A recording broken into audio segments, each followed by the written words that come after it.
And I've got a really spicy topic as the Okay, it's called The Rescuee in Relationships, What You Can Change. Because, in the past we've always focused on the rescuer. The rescuer is a person, again, who does something for someone else that they can do for themselves. They're doing something for that person that they can do for themselves. But as you know, where there's a rescuer, there's always a rescuee, and it's always two parties involved in relationships. And I've got a fictional story for you. This is the story of Doug and Donna, two Christians who met in church. So Doug is a really smart, gifted guy. He's really loved by everyone. He always seems so cheerful and polite, and he is friends with everyone. And he's always the first to say yes, and, he hardly ever says no to helping out. Who doesn't love Doug? And Doug is dating Donna. And Donna is also a smart, gifted young lady, and she has a few close friends and is very loyal to them. And Donna has been through, though, a lot of childhood trauma, a lot of complex trauma. So she has depression and anxiety, and she often isolates herself because she gets easily triggered in certain situations. So she's on this healing journey. But Doug loves rescuing Donna. He's always rescuing her, and Donna relies on it. She depends on him needing to fix her, to help her in every way. She clings to Doug emotionally and physically and relies on him to keep her safe and emotionally stabilized. And Doug makes all the decisions for Donna, well, all the main ones, and he tries his best to make sure that she doesn't spiral. But she often does, but that's okay because he's always there for her. So I know it's an overly exaggerated story, but it's a story of a rescuer and a rescuee, right? The point is, as I said before, where there's a rescuer, there's always a rescuee. However, if we're going to have balanced, healthy relationships, if you want to be a healthy, balanced person, you are neither the rescuer or the rescuee. And guess what we are? We are a child of God. I am a child of God. I am secure and whole, and I live out of the overflow of the love of God and the truth of God that's in me. That's who I am. So that is succinctly Matthew 22:37 to 40, isn't it? Love God with everything and love others as yourself. And loving God shows up in loving others as well as yourself. And there's always three parties involved, right? We tend to think it's just God and other people, loving them. And like, oops, I've forgotten about me. I've actually become invisible. And I want to say to you now that you are not an afterthought. Okay? You're not invisible. You matter to God. You are loved, you're seen, you're heard, you're understood by Him just as much as your neighbour. So essentially, with this truth that you live out of, that's how you actually love others well and wholeheartedly. How else can you love your neighbour unless you've received and you walk in the love of God and the truth of God for yourself? You can't give out of what you don't have. We give out of what we have. Okay, so look at who is the rescuee. Let's take a look. And I know we might not, and we don't have to think we're the rescuee, but maybe in some situations I am like a rescuee. In other situations I'm like the rescuer. Okay, but the rescuee whose whole mindset is that, who lives this way, it's the damsel or dude in distress, shall we say? And they say, help me, save me, I need you. And the rescuee is a person who believes they need to be saved, they need to be rescued. Help me, save me is their cry. So hence, enter the rescuer, the knight in shining armour. So there is a dependence on being rescued by a rescuer. That's the rescuee, that's their pattern, they rely on that. So this often leads to, codependency and enmeshed relationships, which we'll talk about another time, codependency and enmeshed relationships.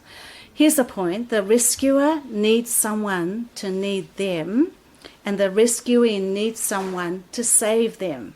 Hence this attraction or, towards each other, I guess. And here's the thing though. So what we don't notice and heal and unlearn from childhood, of course we're going to carry it into adulthood. But obviously all of us are working things through from childhood. We're unlearning childhood patterns, we're undoing them, and we're learning new, renewing our mind in Christ. We're renewing with truth and new patterns, right? To leave our childhood behind us and to take on maturity. And that's God's goal for us, right? Maturity in Christ. So where do these patterns come from? These patterns of being the rescuee, being the one needing to be saved. Well, number one, dysfunctional family systems. So your childhood might have been filled with control, with shaming, with guilt, with inconsistency. And here's another really big thing, modeling. So where a child, you see one parent being really passive and the other being very overpowering. So you might learn to take on one of these identities, the rescuer or the rescuee. So where the parent was a helicopter or overprotective parent.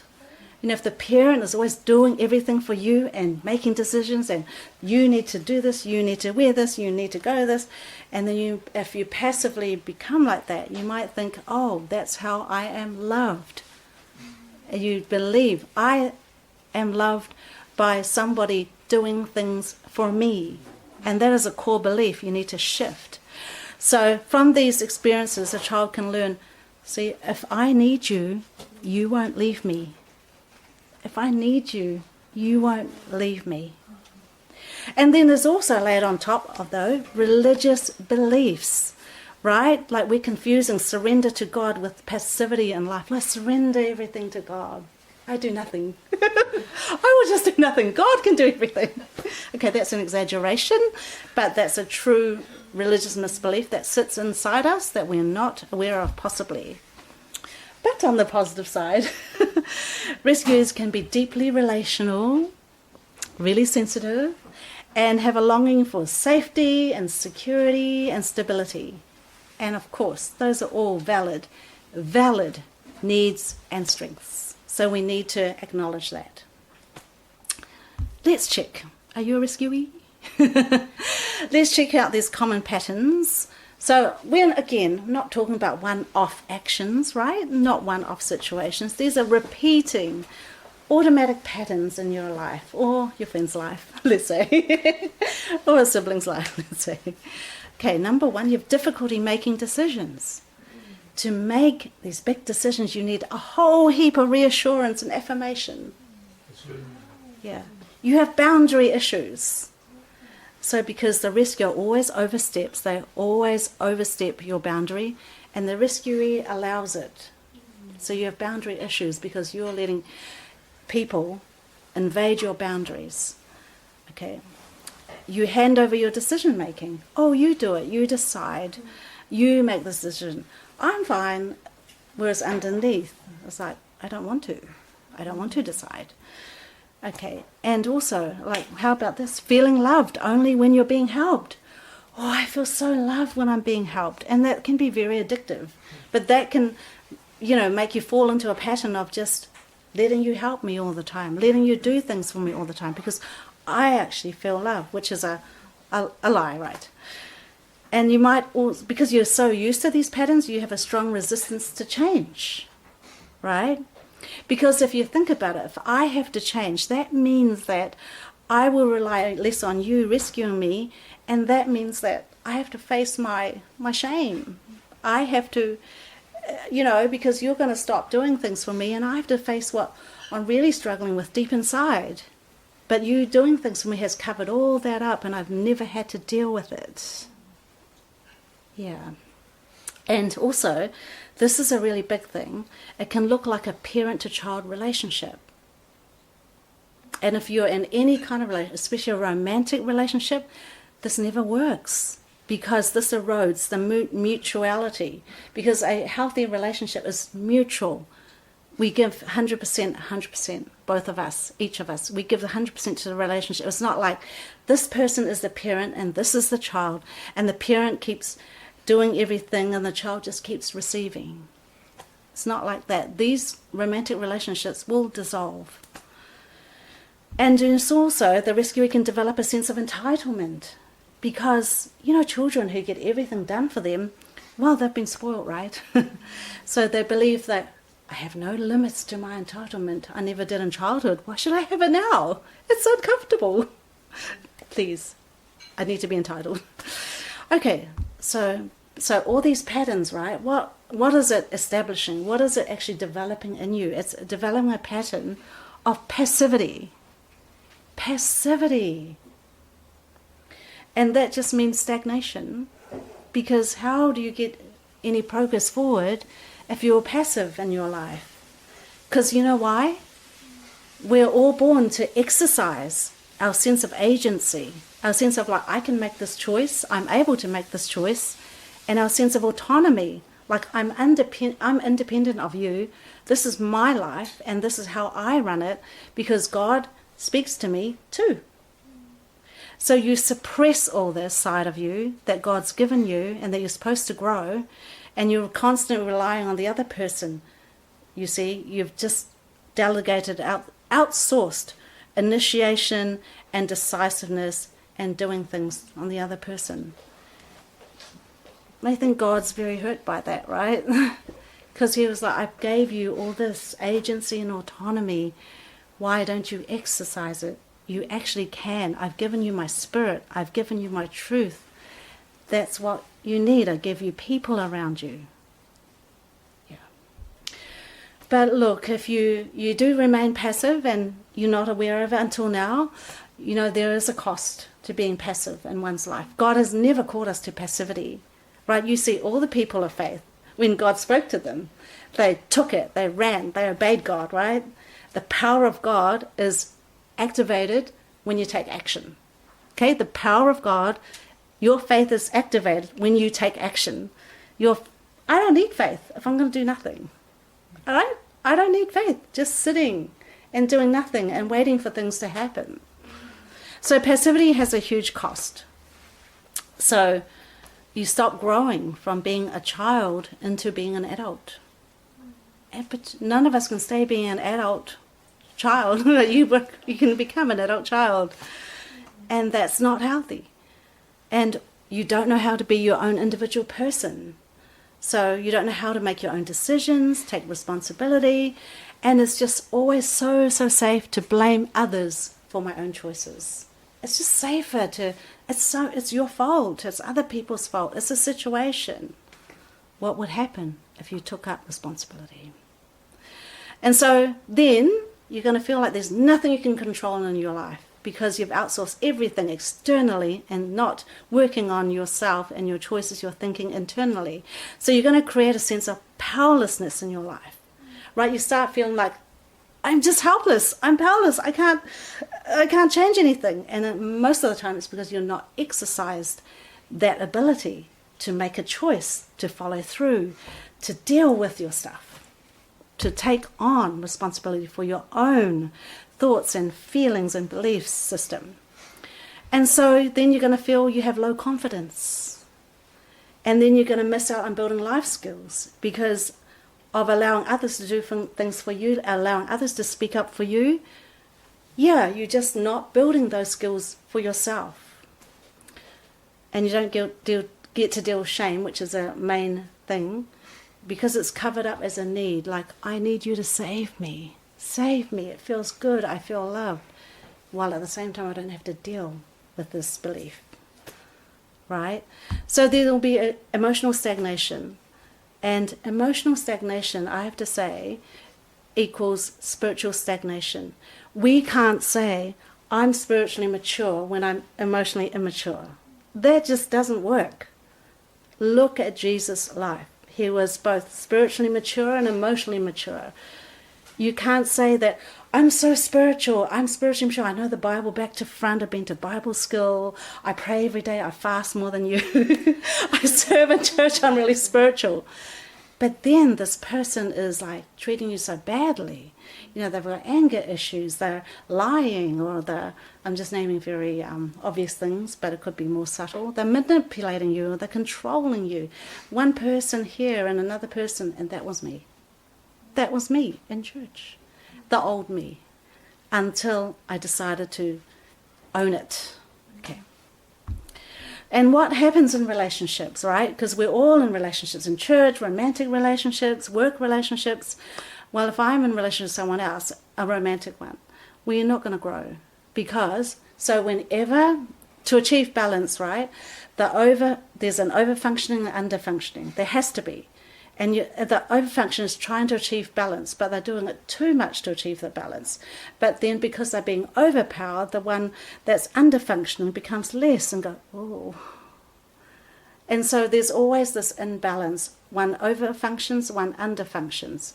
One is the parent, the other is the child. Do you see that? It's just totally out of balance. So there's a power imbalance, obviously. So one has all the power and the other one has handed over their power. And this invites toxicity so much into a relationship. That doesn't work. And so both the rescuer and the rescuer is locked into this very dysfunctional dynamic. And you just get really stuck. And you pay the cost of it. So, coming to finish now. So how can the rescuee then break out of these patterns? How can I break out of these patterns? Well, the first one is always awareness. Okay? You cannot change what you aren't aware of. You can't change what you don't know. What you don't notice, you will never change. So notice and recognize these patterns and beliefs in you. And you know how you do it really well? Don't be judgmental. Stop judging your thoughts and feelings when they come up. Just be curious like a child.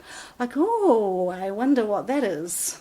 Oh, no, I wonder what's going on there. Let me explore it some more. So sometimes you have to actually remove yourself from your emotions and your thoughts, and you take a third look on it and go, what's going on there? Maybe I need to change something there. So then second thing is take ownership. It's like, you are not causing me to feel more love. No, I actually need more love, but I need to get it from God. I need to grow my own, my own healthy person. So take ownership of your own patterns and beliefs, acknowledging, yes, these are mine, and I need to do something about it. So it's often not enough to just go, oh, yes, give it intellectual assent. Oh, yes, I know. Oh, yes, that's good to know. Oh, I have so much knowledge. But what is the use if you actually don't do anything about it? Actually changes zero. It changes zero. I feel good when I have a lot of knowledge, but it doesn't change anything unless I put it into action. So then you start looking at, don't be overwhelmed. Take one core belief, journal, ask the Holy Spirit, do what you need to do to attract that core belief, the core patterns, and change one core belief one by one. Replace it. It's the work, guys. People who go to counselling, where the real change happens when they do the work. So when clients rely on counsellors to feel good about themselves, I understand myself so much more, they walk away and they actually don't do the work, there is no change. That is why you can be in therapy for years and years and not see any change. Because we have to do the work. That's taking ownership, that's going through some pain, that's facing some pain, that is learning how to tolerate distressing emotions, difficult feelings. Yeah. Okay, so what you do is you just start small. Start making small decisions in your own life. Start making them for you. Own them. Initiate something for you. Maybe you want to do something for another person. Maybe you want to do something back for someone else. Then what you do is you start small and you just build up to bigger decisions. So just start small. Take small steps. If you overwhelm yourself and give up easily, if you just, here's a huge goal, I'm going to reach it tomorrow. Well, that's not realistic, right? So take small steps. Keep building on those small steps so then you experience some victory. You experience some success that empowers you. And then you're like, your nervous system goes, oh, it wasn't too bad. Actually, it feels really safe. Actually, I can do more. So, that's how it works with your nervous system, your brain relearning a new pattern, and discovering that it's safe, and you want to keep doing this new pattern. But the problem is facing that first step, right? That's always the hardest. Yeah. And that's where faith steps in. That's where faith steps in. Okay. And get a support person, get your little support team, make sure they understand you, you can trust them, and they can help you make these decisions well. They can hold you accountable. And here's the more important thing, okay, because after being a rescuee for so long, you lose yourself. You just don't know who you are. I'm always that person that helps me, or I'm always the person that has things done for me. No, you are not. Who are you? Who are you deep down? What does God say to you about you? Who are you in God? And so who you are, what you value, and then you can set your boundaries, because remember, you've let people just crush and crash on your boundaries all the time, and that's how you can set solid boundaries, because you know who you are and you know what you value. Very important building blocks in your life. Yes, and so that is the talk about the rescuee in relationships. I hope that was helpful.